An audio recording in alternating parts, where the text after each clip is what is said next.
అందరికీ వందనములు. ఈరోజు దేవుని వాగ్దానము.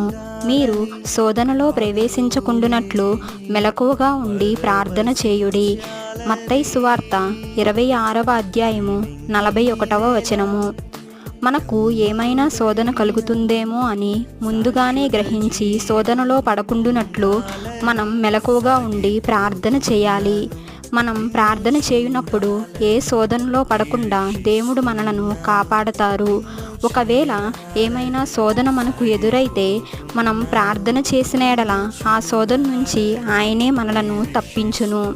ఈ విశ్వాస జీవితంలో అపవాది మనలను ఎంతగానో శోధిస్తాడు. అయినను మనం మెలకువగా ఉండి ప్రార్థన చేసిన ఎడల దేవుడు మనలను తప్పించును. ఈ చిన్ని వాక్యం దేవుడు దీవించును గాక. ఆమేన్.